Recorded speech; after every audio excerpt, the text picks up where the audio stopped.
Para ex-gubernur Jakarta berkumpul di Balai Kota jelang pergantian tahun baru 2024 lalu. Mereka berkumpul dalam acara Bentang Harapan Jakasa.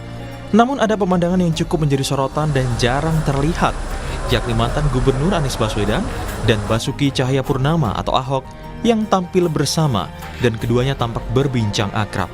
Baik Ahok maupun Anies mengaku tengah menyiapkan kejutan di tahun 2025 ini. Oh, bertanyain bisikinnya apa? Saya bilang bisikannya bisik.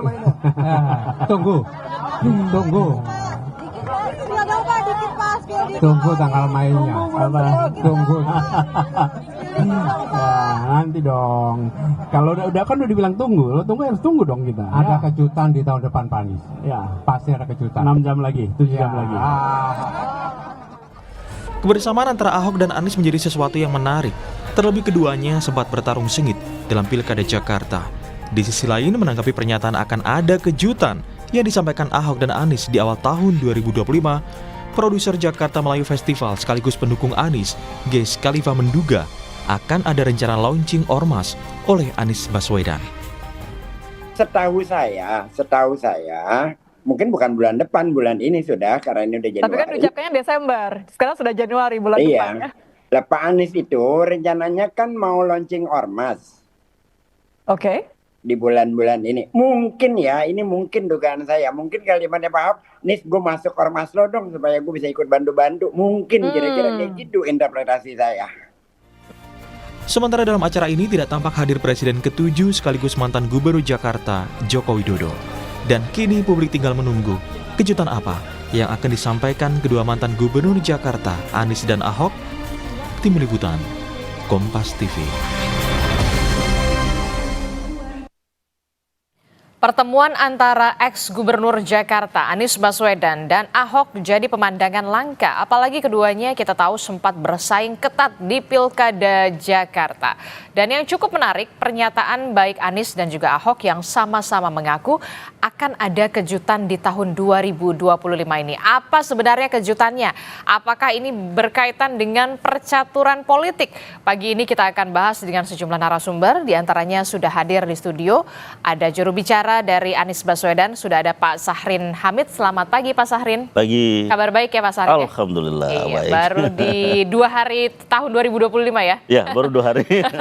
Oke, kemudian ada melalui sambungan daring juru bicara PDI Perjuangan, ada Mas Ciko Hakim. Selamat pagi Mas Ciko. Pagi Disti, pagi Bung Sahrin. Iya, pagi bagaimana Bung sudah Ciko. selesai ya liburannya ya? Kayaknya masih nih. Kemudian juga nanti akan bergabung, kemudian ada pengamat politik dari Tres Politika, ada Mas Agung Baskoro, tapi nanti akan bergabung kemudian. Saya ke Pak Sahrin dulu. Pak Sahrin, jadi sebenarnya Mas Anies ini apa sih kejutannya? Di-spill dulu lah. Ya, kalau misalnya kejutan terus disampaikan Udah sekarang. gak kejutan lagi. Paling nggak clue-cluenya, apakah benar memang seperti yang dikatakan oleh Pak Geis Khalifa ini mengatakan memang akan ada pembentukan ormas dan segala macamnya, atau bagaimana, atau kan mungkin Mas Anies atau Pak Ahok akan membentuk semacam kayak liga begitu yang kemudian isinya mantan-mantan gubernur Jakarta, kan kita nggak tahu. Ya. Jadi yang pertama bahwa kita lihat kemarin berkumpul seluruh para mantan-mantan gubernur Jakarta. Yang kedua adalah kita lihat juga kemarin bahwa bagaimana mengelola perbedaan secara terbuka. Yang ketiga, kalau misalnya ditanya tentang apa di 2025 ini, yang jelas bahwa Mas Anies dan juga Ahok kemarin telah sama-sama berjuang bersama dengan sebagian besar warga Jakarta yang telah memenangkan Pram dan Dul. Nah, tentunya momentum ini kan tidak hanya berakhir kebersamaannya di situ, tapi tentunya kan masih ada jalan panjang menuju bagaimana membangun Jakarta menyala. Nah, dalam rentang waktu yang sangat dekat misalnya, kita melihat bahwa bulan depan ya sudah diproyeksikan untuk pelantikan Mas Pram dan Bang Dul. Tentunya ada sebuah proses yang disiapkan untuk di situ. Nah, bisa jadi, ya kita kan nggak tahu, bisa jadi bahwa dalam rentang menyiapkan proses itu ya Mas Anies dan juga Ahok dan yang lainnya ya selalu diminta saran, pandangan, pendapat. Jadi semacam penasihat lah ya?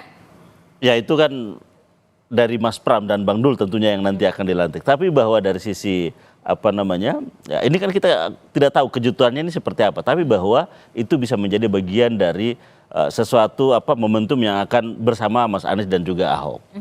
Yang kedua, ya kita juga lihat bahwa memang Mas Anies punya perencanaan yang sudah dirumuskan sejak lama dan sudah sangat matang untuk meluncurkan organisasi kemasyarakatan yang berorientasi sosial ataupun kegiatan-kegiatan sosial yang nyata. Nah, ini juga dalam waktu dekat. Nah, dan tentunya kebersamaan Mas Anies dan juga PDI Perjuangan. Nah, ini juga sesuatu hal yang menarik. Selama ini mungkin ya, selama ini sebegitu panjang waktu orang melihat bahwa sangat sulit bekerja sama misalnya dalam dua poros ini. Tapi ternyata bahwa itu bisa terjadi. Dan ya sangat baik buat publik, buat masyarakat, dan menunjukkan bahwa memang Mas Anies ya memiliki pergaulan yang luas. Nah, jadi ketika kita menanyakan apa kejutannya, menurut saya yang paling bisa dilihat adalah bagaimana Mas Anies, Ahok, dan tokoh-tokoh lainnya mengelola perbedaan ya secara terbuka. Nah, ini pelajaran penting buat publik. Oke, saya ke Mas Ciko. Mas Ciko, jadi tandanya apa nih kalau Mas Anies kemudian ada Pak Ahok begitu ya, yang kita tahu sebelumnya rival politik, kemudian di Pilkada Jakarta kemarin ini ngeblend jadi satu dengan sama-sama mendukung Mas Pram. Apakah mungkin kemudian Pak Ahok ada pembicaraan soal ya udahlah Mas Anies gabung aja lah, atau gimana nih sebenarnya tanda-tandanya?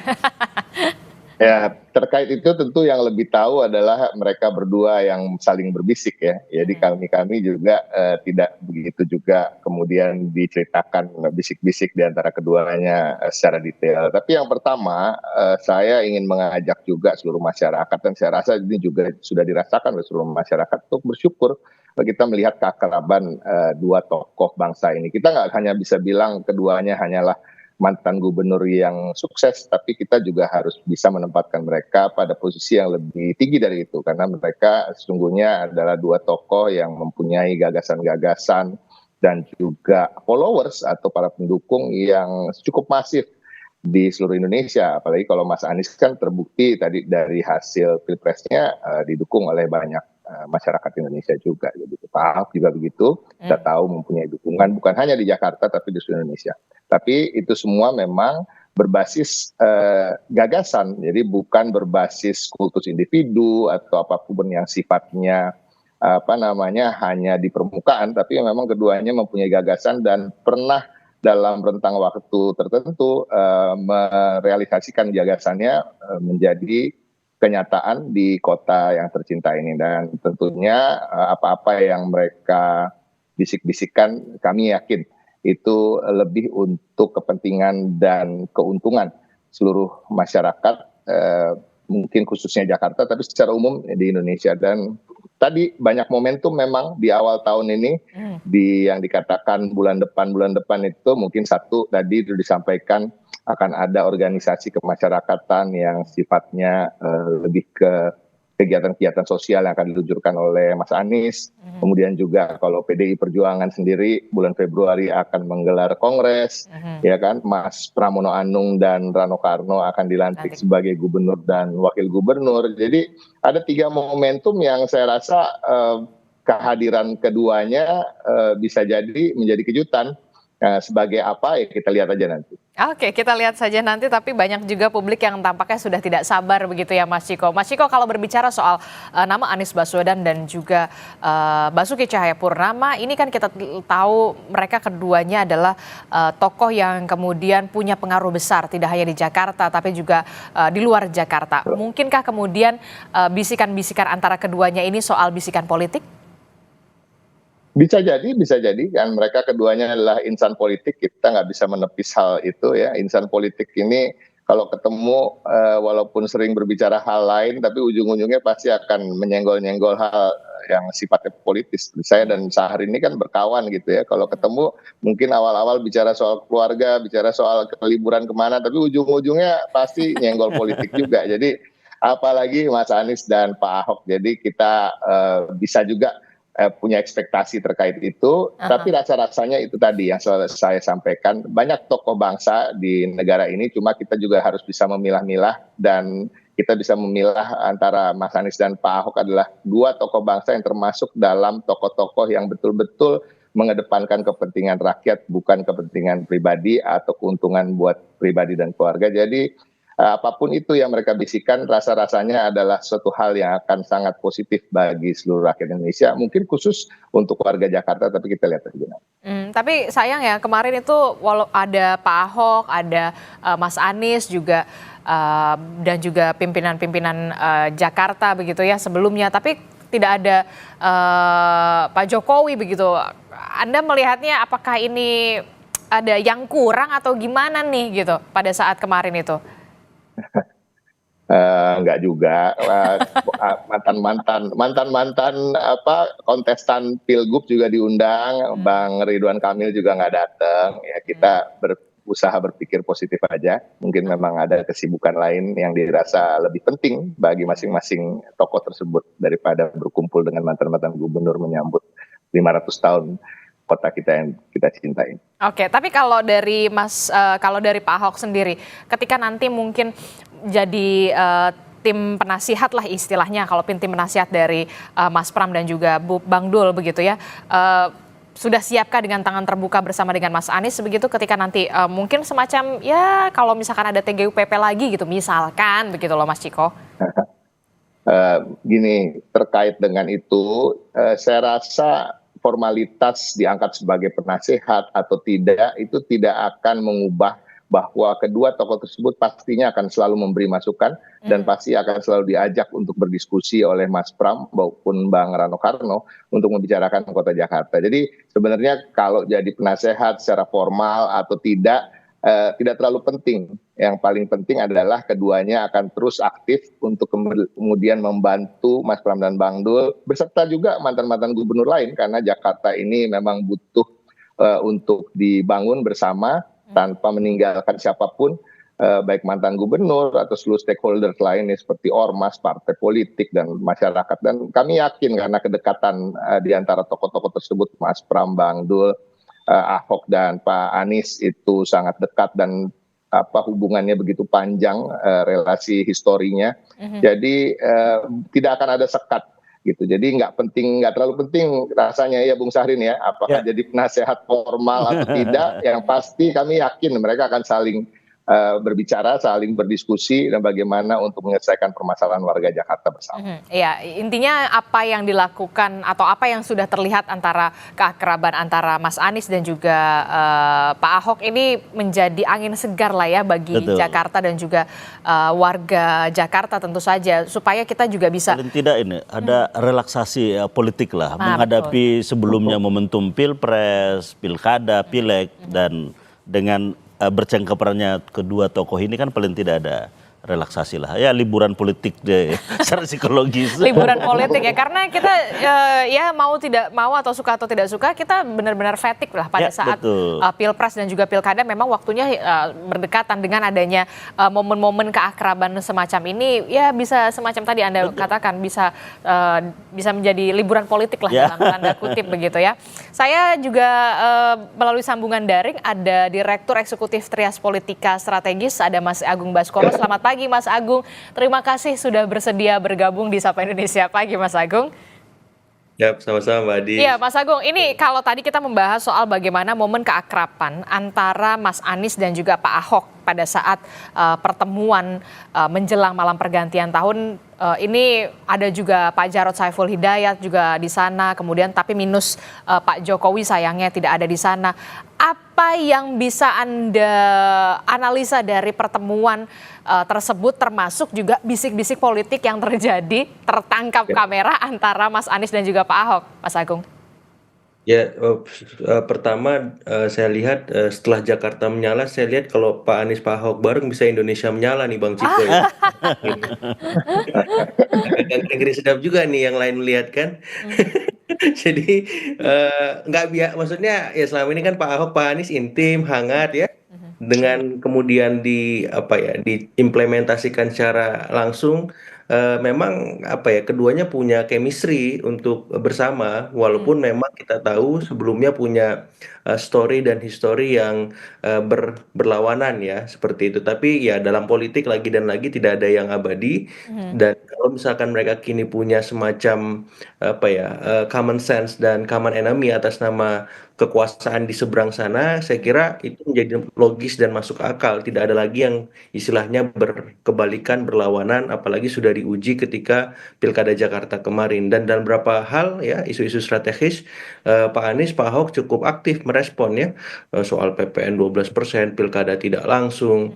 Kemudian ada beberapa hal yang saya kira itu hal yang positif, konstruktif bagi, saya nggak ngomongin Jakarta lagi Mbak Adis, tapi ngomong Lebih luas lagi ya yang tadi Anda sebutkan, Ya. Indonesia menyala. Karena kebijakannya banyak yang direspon secara kritis oleh mereka berdua ya. Dan saya kira itu masukan bagus buat publik agar demokrasi kita semakin berkualitas, check and balances tetap jalan, dan dalam tanda petik ini bukan hanya tugas PDIP saja, tapi ada person by person yang aktif ya, terlibat sebagai citizen ya, bukan hanya sebatas netizen, yang menyuarakan bagaimana harusnya negara berlangsung, negara berjalan, pemerintahan yang baik, bersih dan berkualitas bisa berlangsung. Dan saya kira itu kabar baik buat masyarakat kita secara keseluruhan, Mbak Adis. Berarti kalau Anda tidak lagi mengatakan soal lingkungan Jakarta saja, skupnya Jakarta, tapi lebih luas secara umum Indonesia, bisa saya katakan apakah ini the next 2029 yang memang sudah disiapkan sejak dini? Banyak pilihan PDIP. Saya bilang kemarin siapapun ya gubernur Jakarta itu minimal menggenggam tiket pencapresan, maksimal menjadi presiden. Contoh tiket pencapresannya itu ya Mas Anies, contoh presidennya ya Pak Jokowi. Jadi PDIP punya alternatif, ada Mas Pram, ada Pak Ahok, ada Pak Anies, ada bapak-bapak yang lain yang kita memang diberikan tanggung jawab, yang diberikan amanah, bisa menyelesaikan itu, mereka punya peluang ya untuk mengorkestrasi secara lebih strategis ke tingkat yang lebih luas dalam konteks misalkan Indonesia ataupun dalam hal-hal yang lain. Karena apa? Karena kita memang ada kebutuhan di mana ketika sistem politik ini mayoritas dikuasai oleh kekuatan besar, maka dibutuhkan kekuatan minoritas untuk menyeimbangkan itu. Dan ketika PDIP mampu, orang-orang per orang mampu juga memainkan peran-peran antitesa ya, itu bisa jadi dengan sendirinya ya punya posisi tawar, punya arahan yang lebih konkret untuk ya mencerdaskan masyarakat, memberi wacana-wacana alternatif, termasuk kebijakan-kebijakan solutif untuk membantu pemerintah secara konstruktif seperti itu. Termasuk kalau Anda melihat antara pasangan Anies Ahok ini bisa jadi apa ya? Untuk di 2029 dalam tanda kutip kontestasi berikutnya, apakah ini memang sudah dipupuk sudah sejak ini nih, sekarang ini? Potensial Mbak Adis. Potensial. Karena dua orang ini punya ceruk masak yang berbeda ya. Mas Anies dengan basis Islam perkotaannya, ya kelas menengah terdidik.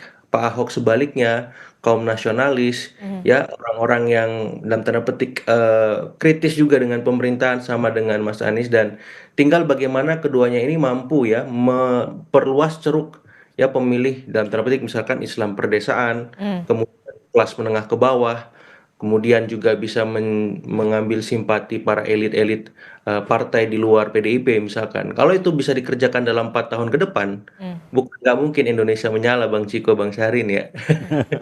Oke, gimana nih Mas Amin kalau dari Anies sendiri? Kita melihat bahwa memang dua tokoh ini kelasnya sudah tokoh nasional. Yang kedua memang punya potensi dan juga ceruk konstituensi yang beragam ya. Nah, dan kita lihat bahwa ini juga memberi pelajaran bisa bekerja sama dengan semua spektrum kekuatan politik Indonesia. Nah, cuman ini kan masih 2029. Tapi kan kalau dipupuk sejak dini? Oh ya, itu. Artinya sekarang kayak kita melihat bahwa pemerintahan sekarang ya patut didukung untuk menyelesaikan seluruh agenda-agenda. Seluruh janji-janji politik Presiden Prabowo ya udah kita dukung untuk bagaimana itu menyelesaikan. Tapi juga bahwa kita patut mengkritisi semua hal yang kita melihat bahwa ya agak keluar dari apa yang menjadi agenda ataupun cita-citanya. Nah, terkait dengan Mas Anies sendiri ya tentunya memiliki agenda terkait bagaimana agar ikut berpartisipasi aktif untuk bersama dalam konteks mencapai tujuan negara misalnya. Nah, dalam dimensi itu maka ya Anies saat ini tentunya tidak hanya bagaimana gagasan-gagasan, pikiran-pikiran itu lahir dalam konteks entitas personal, tapi bagaimana ini juga terbangun terinstitusionalisasi gitu loh, sehingga terjadi sebuah organisasi juga yang kuat untuk bagaimana menjadi alat perjuangan pikiran-pikiran maupun cita-cita politik Pak Anies.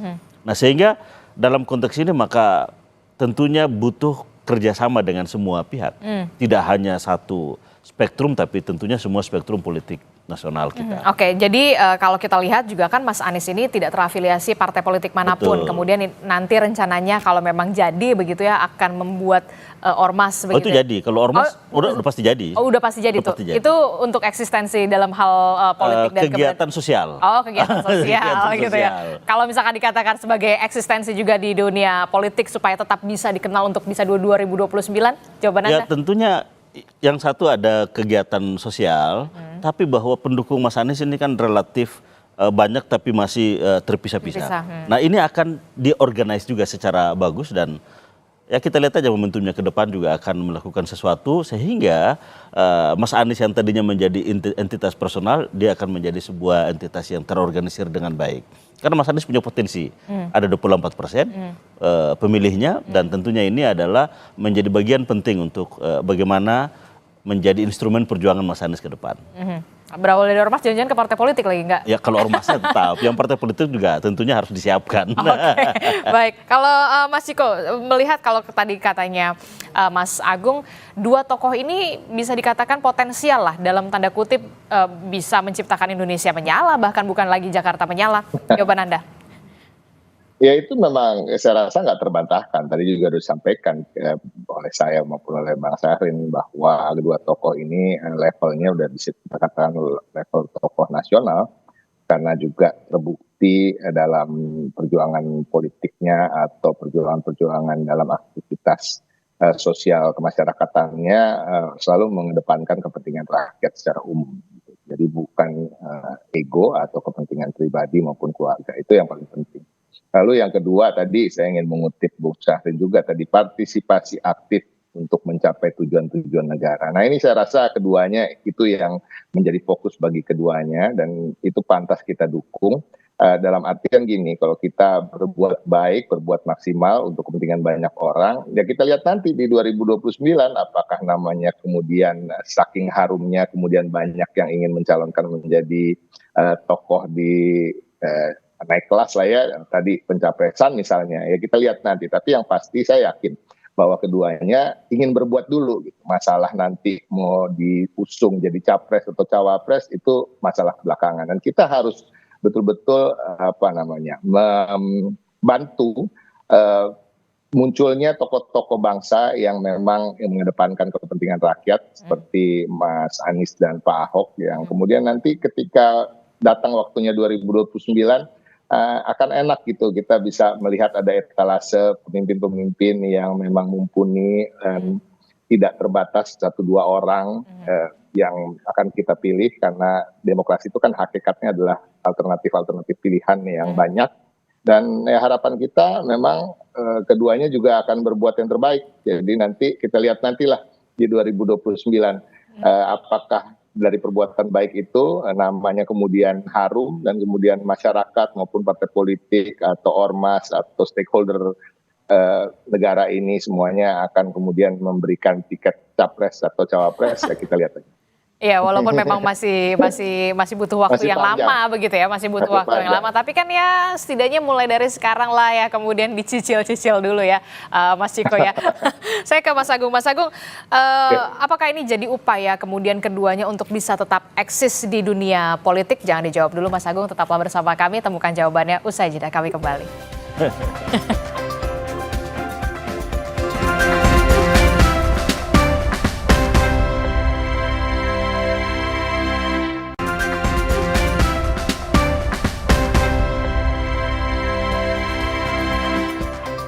Terima kasih Anda masih bersama kami dalam Sapa Indonesia Pagi. Saudara, kita melihat bahwa memang beberapa hari terakhir ada momen keakraban yang sungguh sangat jarang sekali terlihat antara nama Anies Baswedan dan juga Basuki Cahayapurnama yang kita tahu sebelumnya merupakan rival politik, tapi akan ada kejutan. Apa kejutannya? Inilah yang kemudian kita bahas di pagi hari ini. Saya ke Mas Agung dulu. Mas Agung, tadi memang sudah dipastikan sama Mas Sarin, kalau bulan depan, Februari berarti ya? Atau Januari? Yang ormas? Ya rencana mungkin bulan inilah. Oh, bulan ini ya. Berarti bulan ini ya, Januari ya, pembentukan ormas itu ya? Betul. Oh, akan diluncurkan, bukan diluncurkan. Akan dirilis lah ya, Yes. dirilis begitu ya, semacam ormas begitu dengan inisiasi dari Mas Anies. Mas Anies ya. Kalau untuk kegiatan sosial saat ini. Betul. Nah, kalau Mas Agung melihatnya akan seperti apa? Akan besar, peluangnya akan seperti apa nanti nih? Ormas dari Mas Anies ini, walaupun memang sekarang kegiatannya kegiatan sosial. Ya, ya. Sebelum saya jawab, saya mau nanya dulu, kalau di offer nggak dijawab, namanya apa Bang Syahrin ya? Nama itu menentukan semua hal ya Bang Ciko ya. Tapi Namanya apa? Ini masih dirahasiakan. namanya nanti akan diluncurkan oleh Mas Anies. Oke. Yang jelas saya kayak dejavu Mbak Adis ya, karena dulu waktu Nasdem berdiri itu kan deklaratornya salah satunya Mas Anies sebagai ormas ya.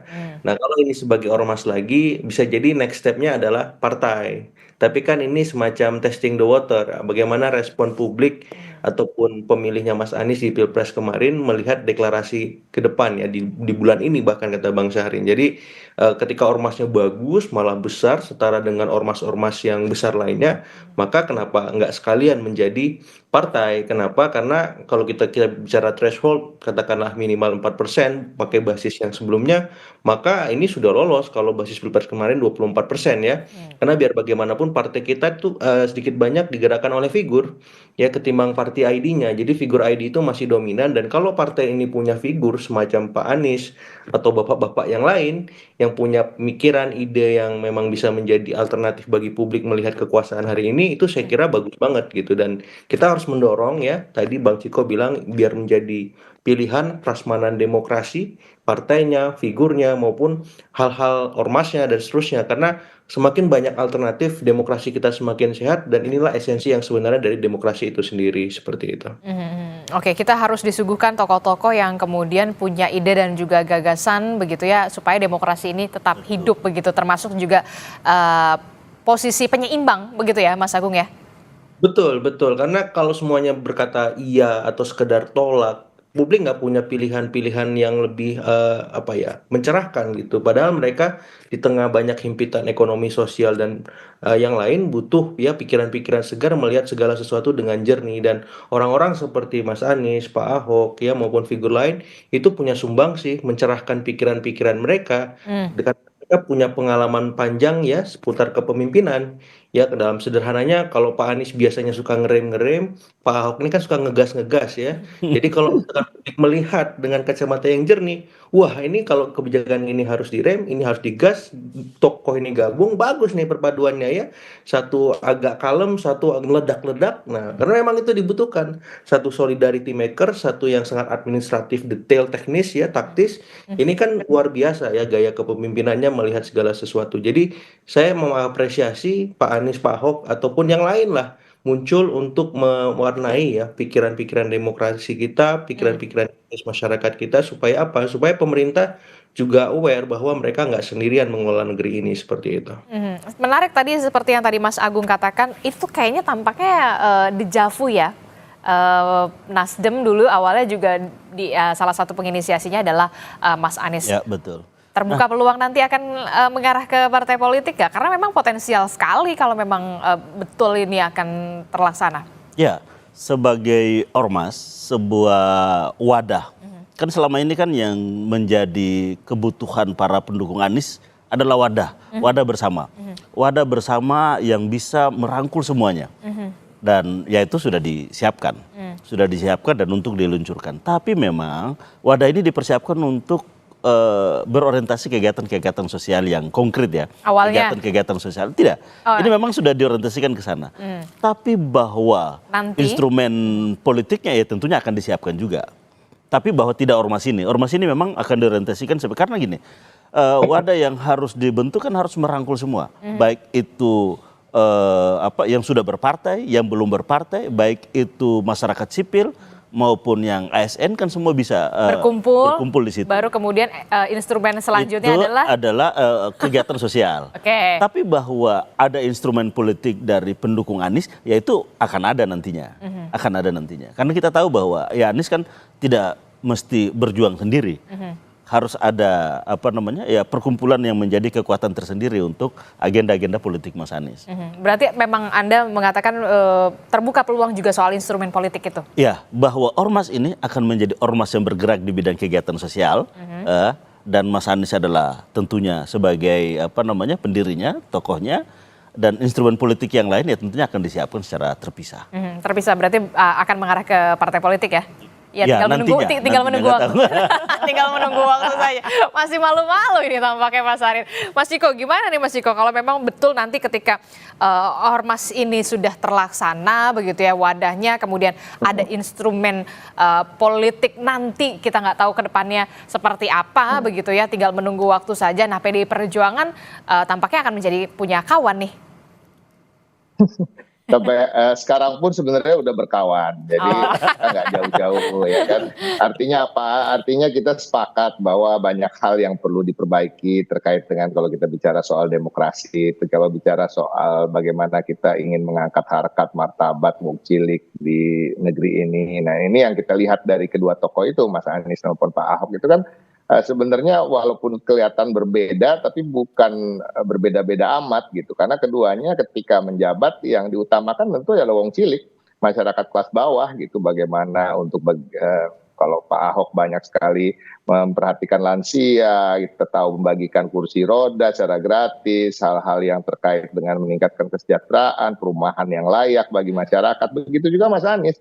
Mas Anies ini terbukti ketika kita kampanye Mas Pram dan Bang Dul itu di kantong-kantong masyarakat, di daerah-daerah yang memang perlu diangkat kesejahteraannya, popularitasnya sangat tinggi. Artinya apa? Artinya berarti ketika beliau masih menjabat juga banyak memperhatikan kehidupan bagi masyarakat yang masih terpinggirkan dan masih tertinggal. Jadi intinya itu, dan saya melihatnya gini, saya lebih melihat tadi bahwa tidak ada rencana-rencana yang pasti ini oleh Mas Anies terkait dengan ormas dulu, kemudian partai politik, tapi lebih tadi yang saya sampaikan berulang kali bahwa kedua tokoh ini termasuk Mas Anies tentunya ya ingin berbuat aja dulu, bergulir bagaimana nanti dari perbuatan itu lihat sambutan dari masyarakat gitu.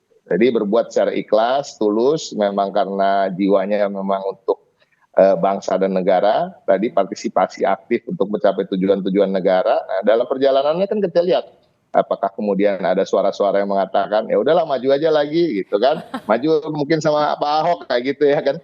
Tapi kalau bagi PDI Perjuangan ya kita lihat nanti, kita harus lihat tadi prasmanan tadi Mas Agung sampaikan ya kan, prasmanannya harus kita lihat dan mudah-mudahan penganan-penganan yang ada dalam prasmanan itu berkualitas semua sehingga akan memudahkan bagi partai politik termasuk partai politik PDI Perjuangan untuk bisa memilih mana yang terbaik dari yang terbaik untuk kemudian di 2029 kita usung dan kita menangkan untuk menjadi presiden dan wakil presiden. Tapi perjalanan itu masih panjang. Nah, sambil menunggu 2029 tentunya PDI Perjuangan senang untuk bisa bekerja sama dengan tokoh manapun yang mempunyai visi dan misi yang sejalan dengan visi dan misi kami.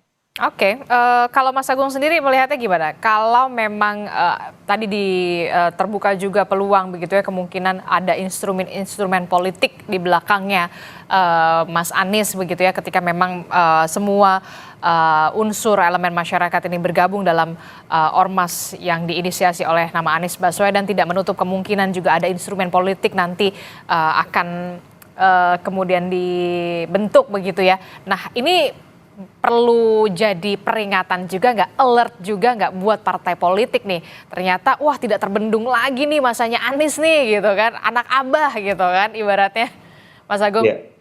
Iya, anak abah sama Ahokers ini gerakannya eksponensial secara politik Mbak Adis ya. Jadi apa ya, Mas Aniesnya kalem, Pak Ahok yang gas, mereka lebih lagi gitu ya. Jadi kalau saya lihat di sosial media itu komentar anak abah dan Ahokers itu kan lumayan apa ya, hegemonik ya. Apalagi mereka secara pendidikan lumayan terdidik ya. Jadi ketika bergerak pun saya kira juga bisa terstruktur, sistematis dan masif ala negara karena orang terdidik gitu. Nah jadi ya kalau misalkan Mas Anies Pak Ahok punya ya kanalisasi kemudian apa ya semacam wadah-wadah yang pas untuk orang-orang ataupun kelompok-kelompok anak Aba dan Ahokers ini saya kira itu bagus banget gitu karena mereka akhirnya punya punya apa ya semacam sarana yang pas untuk menyuarakan ataupun mengakomodasi ya mengagregasi kepentingan mereka, aspirasi mereka supaya lebih konstruktif lagi. Kan setelah mereka berkumpul akhirnya mereka melihat sistem politik kita, oh kalau mau menuntut yang merubah peraturan ke Mahkamah Konstitusi atau ke Mahkamah Agung atau kemana sarana-sarananya ke DPR. Nah ini kan akhirnya publik melihat secara keseluruhan. Kalau mereka mampu mengoptimalkan sarana-sarana tadi untuk mengagregasi, menyuarakan aspirasi publik secara masif, itu bagus. Karena kelemahan kita kan di sana. Misalkan ada masalah pembalakan liar di mana ya ormas ini turun tangan, Ahokers melihat, anak Abah melihat, ada soal tambang yang ilegal bermasalah, atau ada soal misalkan ya isu pilkada tak langsung atau semuanya digarap ya sama Ahokers anak Aba ini. Publik kan akan melihat, wow, ini benar-benar beda ini barang kan. Bisa menyala betul Indonesia kalau semua elemen Ahokers dan anak Aba turun aktif, terlibat, mengadvokasi.